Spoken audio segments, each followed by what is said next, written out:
অসম বিধানসভায় চলছে অধিবেশন এবং আজ অধিবেশনে বন্যা পরিস্থিতি নিয়ে আলোচনা করা হচ্ছে। আমরা সরাসরি যাব প্রতিনিধি মর্তুজা আহমেদ লস্করের কাছে এই মুহূর্তে।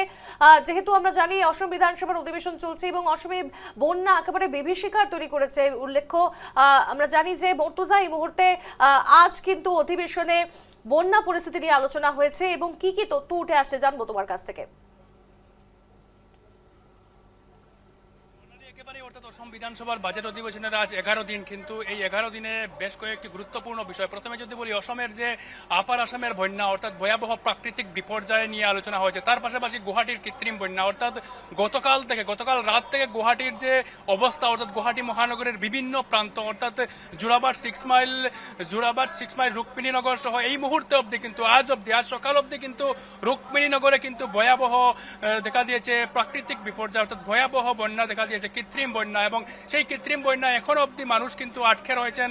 মানুষদেরকে এসডিআরএফ এনডিআরএফ উদ্ধার অভিযান চালাচ্ছে। তার পাশাপাশি অসম বিধানসভায় রয়েছে এবং অসম বিধানসভায় কি কি আলোচনা হয়েছে সেই ক্ষেত্রে আমি যদি বলি, অর্থাৎ মন্ত্রী কেশব মহন্ত কিছুক্ষণ আগে ঘোষণা করেছেন যে অসমের যে আপার আসামের যে জেলা অর্থাৎ বিশেষ করে বলা যায় যে চড়াইদেউ জেলা অর্থাৎ সেই চড়াইদেউ জেলার জন্য অতিরিক্ত 4 কোটি টাকা এই মুহূর্তে মঞ্জুর করা হয়েছে। এবং আমরা দেখেছি গতকালে অর্থাৎ মুখ্যমন্ত্রী হিমন্ত বিশ্ব শর্মা বিগত 24 ঘন্টা অর্থাৎ গত দুদিন ধরে তিনি আপার আসামের যে বিভিন্ন যেসব জেলা রয়েছে অর্থাৎ প্রত্যেকটি জেলায় তিনি পরিদর্শন করেছেন, প্রত্যেকটি জেলার ত্রাণ শিবিরে গিয়ে বন্যার্তদের পাশে দাঁড়িয়েছেন, বন্যার্তদের আর্তনাদ শুনেছেন। এবং সেই ক্ষেত্রে আজ অসম বিধানসভায় মন্ত্রী কেশব মহন্ত চড়াইদেউ জেলার জন্য অতিরিক্ত যে 4 কোটি টাকা তিনি আবন্টন করেছেন। তার পাশাপাশি শিবসাগর জেলার জন্য অতিরিক্ত 4 কোটি টাকা আবন্টন করেছেন। যোরহাট জেলার জন্য আবন্টন করা হয়েছে অতিরিক্ত 1 কোটি টাকা এবং সেই ক্ষেত্রে সেই টাকা এই মুহূর্তে আবন্টন করা হয়েছে। তার পাশাপাশি যদি বলি আমি, অর্থাৎ ডিব্রুগড়ে তিনসুকিয়া যে বন্যার্তদের সাহায্য অর্থাৎ তাদেরকে ত্রাণ পৌঁছা দেওয়ার লক্ষ্যে এই মুহূর্তে প্যাকেটিং চলছে বলে এই মুহূর্তে জানিয়েছেন বিভাগীয় মন্ত্রী কেশব মহন্ত। এবং তার পাশাপাশি যোরহাট, শিবসাগর ও চড়াইদেউ জেলার জন্য আবন্টন দেওয়া হয়েছে অতিরিক্ত চাল। অর্থাৎ আমরা দেখেছি যে এই এলাকাগুলোতে অর্থাৎ যোরহাট, চড়াইদেউ এই এলাকাগুলোতে মানুষ হাহাকার করছেন। মানুষরা নিজেদের ঘর বাড়ি হারিয়ে তাদের খাদ্য বস্ত্র বাসস্থান হারিয়ে তারা এক প্রকার হাহাকার করছেন এবং সেই মানুষদের জন্য অতিরিক্ত খাদ্য সামগ্রী অর্থাৎ চাল ডাল হোক এই খাদ্য সামগ্রী আবন্টন করা হয়েছে এবং এই মুহূর্তে প্যাকেটিং চলছে। কিছুক্ষণ পর আজ না হলে কালকের মধ্যে সেই জায়গায় পৌঁছে যাবে। এবং তার পাশাপাশি আর কিছুক্ষণ পর অর্থাৎ ঠিক 2টা বাজার সাথে সাথে মুখ্যমন্ত্রী হিমন্ত বিশ্ব শর্মা অসমের যে বন্যাক্রান্ত যে জেলা রয়েছে সেই জেলার জেলা শাসকদের সাথে ভিডিও কনফারেন্স করবেন এবং সেই ভিডিও কনফারেন্স লাইভ চলবে, লাইভ দেখানো হবে। অর্থাৎ তাদের সাথে আলোচনা করবেন সেই এলাকায় কি কি পরিস্থিতি রয়েছে, কি কি প্রয়োজনীয় সামগ্রী দেওয়া জরুরি, কি কি অভাব রয়েছে সেই কথা কিন্তু আলোচনা করবেন।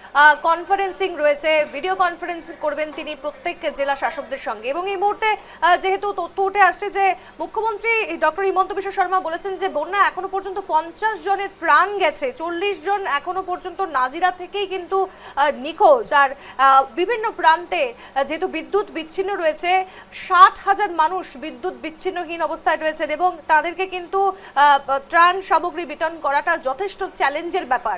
এবং এ নিয়ে কি মনে হয় আগামীতে জেলা শাসক থেকে শুরু করে বাকি যারা রয়েছেন প্রশাসনের কর্তারা কি কি পদক্ষেপ নেওয়া হতে পারে আগামীতে? একেবারে অর্থাৎ সোনালী অর্থাৎ রাজ্য সরকার বা কেন্দ্রীয় সরকার হোক সেই বন্যার্তদের পাশে গতকাল অমিত শাহ খবর নিয়েছেন এবং আগামীকাল শনিবার কেন্দ্রীয় প্রতিনিধি দল অর্থাৎ অসমের বন্যা পর্যবেক্ষণের জন্য কেন্দ্রীয় প্রতিনিধি দল আসবেন অসমে এবং অসমের এই যে আপার আসামের ভয়াবহতা সেখানে গিয়ে ঘটনাস্থলে তারা পর্যবেক্ষণ করবেন। তারপর কেন্দ্রীয় সরকারের পুঁজি আবন্টন হবে এবং তাদেরকে কেন্দ্রীয় সরকারের পক্ষ থেকে সাহায্য দেওয়া হবে। কিন্তু বর্তমানে অবধি রাজ্য সরকার অর্থাৎ গতকাল মুখ্যমন্ত্রী বলেছেন যে যাদের মৃত্যু হয়েছে তাদেরকে প্রত্যেক ঘরে 4 লক্ষ টাকা করে আর্থিক সাহায্য প্রদান করা হবে। এবং তার পাশাপাশি এই মুহূর্তে অবধি যে ত্রাণ কেন্দ্র রয়েছে বা যেসব আশ্রয় শিবির রয়েছে, যে আশ্রয় শিবিরে বন্যার্তরা রয়েছেন সেখানে কিন্তু পর্যাপ্ত পরিমাণের খাদ্য মজুদ রয়েছে। সেখানে চিকিৎসা সেবা থেকে শুরু করে শিশুদের জন্য পড়াশোনার ব্যবস্থা করে রাখা হয়েছে। এবং গতকালও আমরা দেখেছি মুখ্যমন্ত্রী এক এক করে প্রত্যেকটি ত্রাণ শিবির, প্রত্যেকটি বন্যাক্রান্তদের আশ্রয় শিবির মুখ্যমন্ত্রী পরিদর্শন করছেন। এবং আজ অসম বিধানসভায়ও সেই বিষয়ে কিন্তু আলোচনা আনা হয়েছে।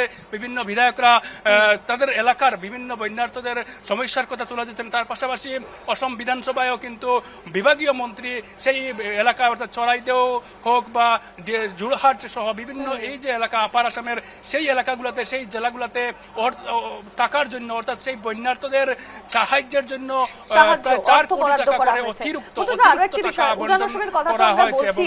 অর্থ যেহেতু বরাদ্দ করা হয়েছে, কিন্তু আরো একটা প্রশ্ন হচ্ছে যে গুয়াহাটি যেহেতু শহরে প্রায় এক পশলা বৃষ্টি হলে 1 ঘন্টা আধ ঘন্টার মধ্যেই জল জমে যায়, এই যে কৃত্রিম বন্যা তার থেকে রেহাই পাওয়ার জন্য আগামীতে কোনো পদক্ষেপ নেওয়া হবে বলে জানানো হয়েছে কি?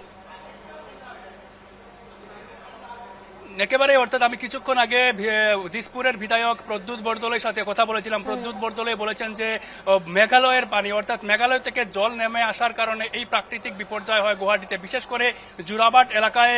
এই যে জোরাবাট এলাকায় পাহাড় থেকে নেমে আসা জলে কিন্তু বিপর্যয় ডেকে আনে, এবং সেই ক্ষেত্রে প্রদ্যুৎ বরদলৈ তিনি বলেছেন যে এই যে গুয়াহাটি কৃত্রিম বন্যা সেটা একদিনে সমস্যার সমাধান করা যাবে না, কেননা সেই ক্ষেত্রে তারা দীর্ঘমেয়াদী পরিকল্পনা রয়েছে, অর্থাৎ সেই পরিকল্পনা তারা চালিয়ে যাচ্ছেন। অর্থাৎ গুয়াহাটির বিভিন্ন প্রান্তে তারা গাছ লাগানোর কথা যারা বলেছেন, এবং সেই ক্ষেত্রে এই যে পরিকল্পনা তারা এটা দীর্ঘমেয়াদী পরিকল্পনা, একদিনে সেটা সমস্যার সমাধান হবে না, এবং বিশেষ করে বলেছেন যে পাহাড়ের এই সমস্যার সমাধান করা। মুর্তজা, আমরা আসবো আবারও পরবর্তীতে, আপাতত তোমায় ধন্যবাদ।